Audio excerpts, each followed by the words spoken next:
PNP na i-encourage yung suspect na lumaban Yes. para mapatay, para Yes. masabing nanlaban. Correct. Correct. Para Ito sa very ma-minimize. incorrect. Correct, yes. Very incorrect po, if I may Yes. say as a It's not, civilian, sa professional police. It Salamat depends tayo, on, Mr. Chair. ano na natin yan, ma'am. That's your view, that. It's not my view only, Mr. Chair. Thank you for putting it on record. Pagka-mayor, pagka-prosecutor. Ako, alam ko, dumaan ako, prosecutor, mayor, presidente, alam ko ang trabaho ko. Sabihin mo, putang ina, huminto ka pag hindi, tutudasin kita. Yun ang, lalo ng pulis. Putang ina itong mga pulis.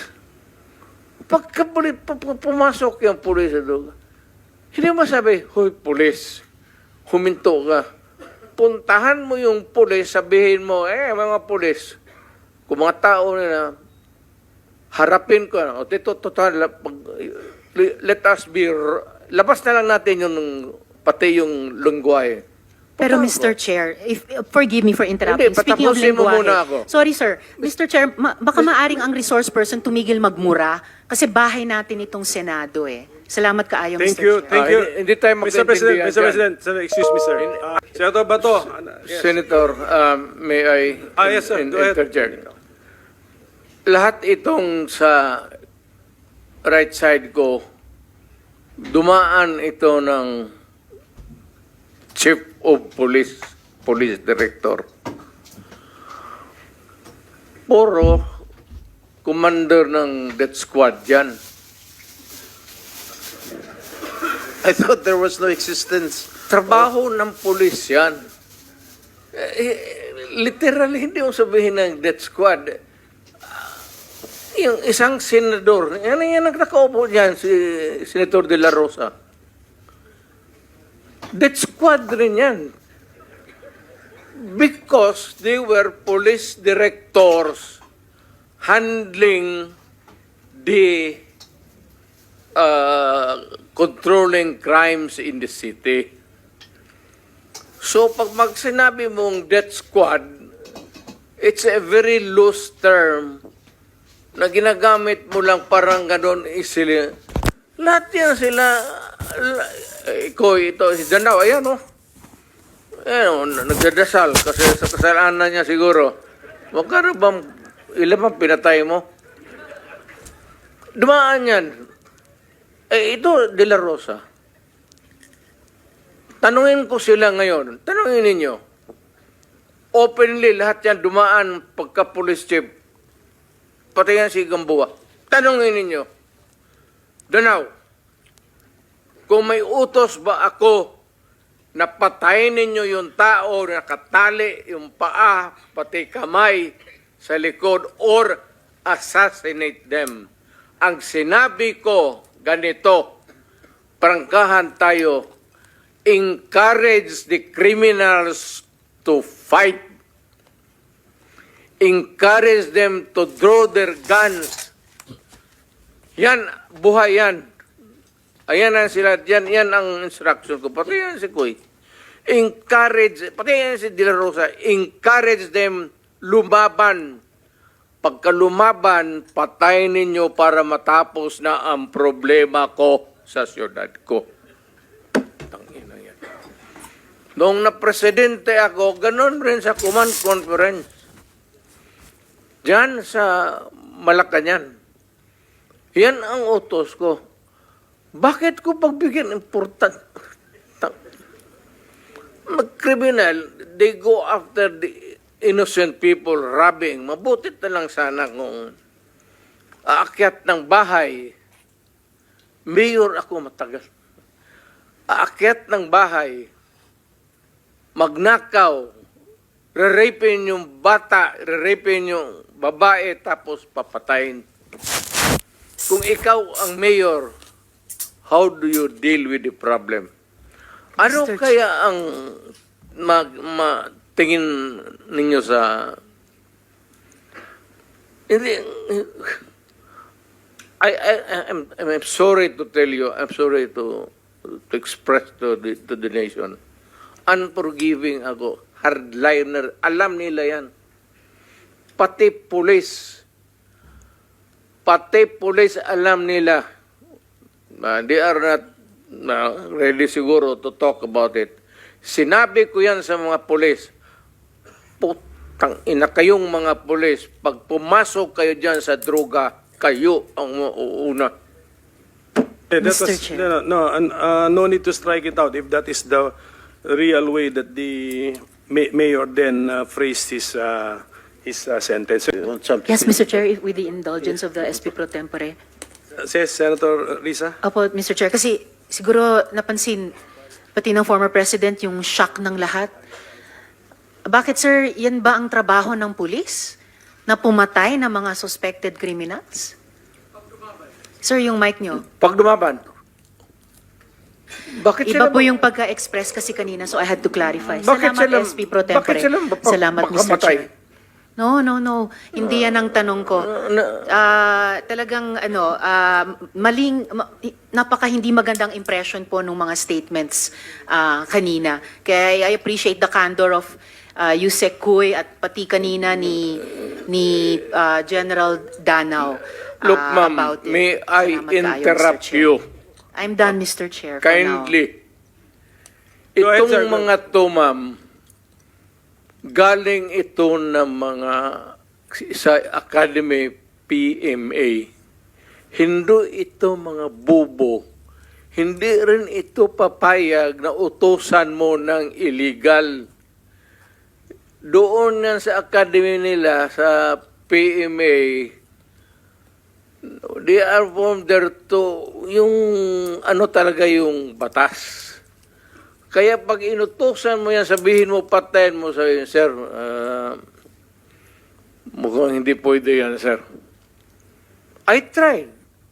Ako mismo, I tried. Ako, marami ako, patay mo, sir. Kulong mo na lang natin, sir. Total. Sabi ko siya, siguraduhin mo lang na hindi ma-release. Kasi gagawa ng kalukuhan yan uli. And they will mag-hold up na naman yan. Yan ang lalo na yung mga kaso na magnakaw, tapos mag-rape, tapos magpatay, o Mr. Chair. Like, can we let the president complete his sentence? What were you trying to say, sir? That Yes, pagka mag-rape, magpatay, magnakaw, magpatay, and then what do we do with them? ganun na lang ang sadness ko sa trabaho ko. Thank you. Kaya hindi ko lang sinabi ko yan kasi hindi ko lang sila mautusan ng gano'n na gaya na sinabi ko, putang ina, nag-rape ng bata yung pinatay, patayin mo. Hindi ko mautusan itong mga to. Sabi ko, karamihan sila PMA, hindi maniwala yan ang ganon. Sabi man, sir, mahirap yan. Kulungin na lang natin, sir. Walang dumaan yan sila sa... There was never a time na sinabi ko, patayin ninyo yan. Minsan yung harap-harapan sa crime scene, nakita ko yung bata, 3 years old, rape, patay, tapos nandoon yung tiyuhin. O sinabi ko, putang, patayin mo, out of outrage. In the moment of outrage yung, putang, patayin. Sir, kulungin na lang natin yan, sir. Ano nangyari doon, Mr. President? Yung insidente na yun, napatay nga yung tito? Pinatay? Hindi. Hindi. Hindi. Mr. Chair. Yes, Senator Risa. Alam ko po na matatalino mga taga-Philippine Military Academy. Hindi po yan ang issue. Ang kinaklarify ko po ay kanina sinabi nyo na in-encourage nyo ang PNP na i-encourage yung suspect na lumaban. Yes. Para mapatay, para Yes. masabing nanlaban. Correct. Correct. Para Ito to sa very ma-minimize. incorrect. Correct, yes. Very incorrect po, if I may Yes, say, as a it's not civilian, a- sa okay, professional police. It Salamat depends tayo, on, Mr. Chair.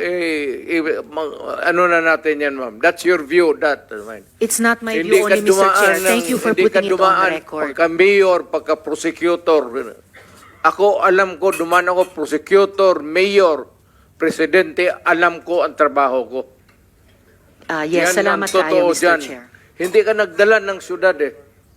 You never Totoo had po, a Mr. chance Chair. to solve the problem of a community. Thank you, Mr. President. Thank you for Senator, putting it on Hindi record, tayo Mr. Chair. magkaintindihan dyan. Senator Estrada has the floor. Thank you, Mr. Chair. At Alam kung niyo, pabalikin ako, sir, gagawain ko uli yan. Dublado. Your Honor, silence, please. Osaa, silence the gallery, and those who will do that again, exclude them from the hearing hall. Gallery, please do not encourage me. Huwag nating kalimutan, may bombshell na inamin ang dating presidente kanina. Sinimulan niyang i-implicate, ilaglag yung mga ilan sa mga dating PNP officials natin na involved daw sa Davao Death Squad noon. Pero sila mismo, sinabi nila na may death squad sila. Siya. Bagamat hindi daw pulis, may death squad siya. Yun yung iniimbestigahan nga natin dito, Mr. Chair. Yung war on drugs, yung extrajudicial killings na nangyari nung war on drugs, sinimulang modelo sa Davao noon, tapos iniimbestiga natin kung yun ang ginamit na template o modelo para i-scale up nationwide. So, bombshell yung sinabi po ng dating presidente na meron na silang death squad, anuman ang pangalan yan, police o non-police ba yan, kasi it looks like what we are investigating now, yung ginamit na instrumento para sa war on drugs na nagbunga ng napakaraming extrajudicial killings. You are For the record, Mr. correct, ma'am. React, sir. Tama Thank you, ka talaga. Mr. Chair. Tama ka talaga. So, ganito na lang. Huwag na lang yung pulis. Kawawa yan, wala yung sa Davao experience, Davao, ako. Imbestigahan niya ako. Set a date for an investigation para sa akin. Ako ang imbestigahan ninyo. At kunin ninyo yung record sa Davao yung namatay. At sabihin ko sa inyo kung wala akong taguin. Alam mo, nag-warning ako, huwag kayong gumawa dito. Kasi gusto ko ang Davao.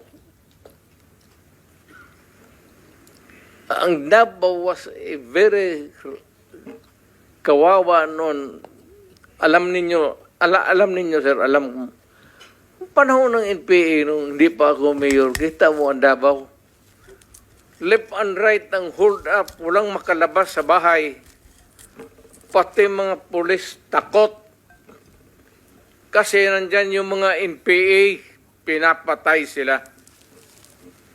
Kaya sinabi ko, nag-agyat ako sa bukid, nung na-mayor ako, sabi ko, ayaw ko ng away sa inyo.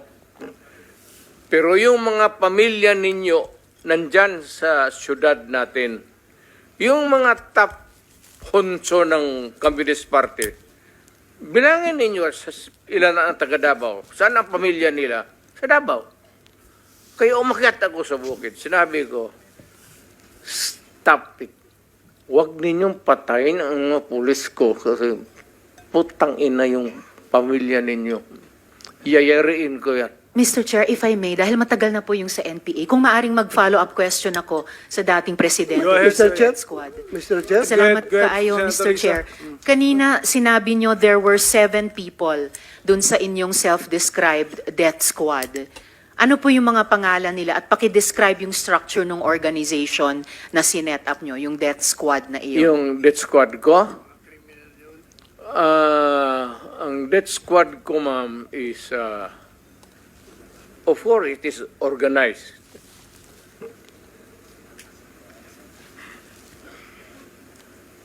Hanggang dyan lang. Ano po yung structure ng organization na iyon? Against criminals. Hindi po, yun yung task siguro na binigay niyo. Pero anong structure nung death squad niya iyon? Structure against crime and criminals. Ibig sabihin, ano po yung setup? At sino yung 7 yon na miyembro ng death squad Fight niyo? crime. No sir, yung pangalan nung sabi niyo, 7 tao na nasa death squad niyo. Mukhang patay naman sila lahat, ma'am. It's okay sir, ano pong mga pangalan nila? You know, when I was mayor, it's about 43.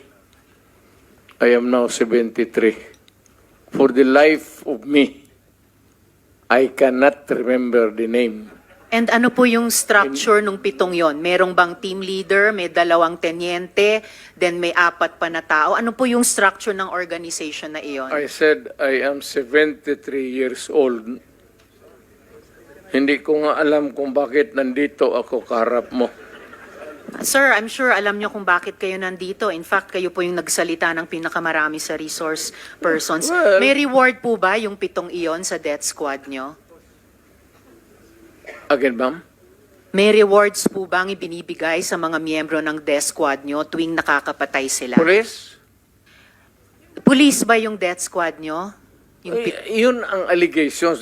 Hindi po, yung sinabi niyo kanina. Huwag tayong lumabas dyan. Hindi po ako lumalabas. May ibang lumalabas. O, Yung dito sinabi tayo po ninyong ang death squad, pinag-usapan dito, may rewards po ba is yun? centered sa police na sinasabi na binabayaran. No sir, pina-follow up ko yung sinabi ninyo. Ay, yung civilian? Unprompted.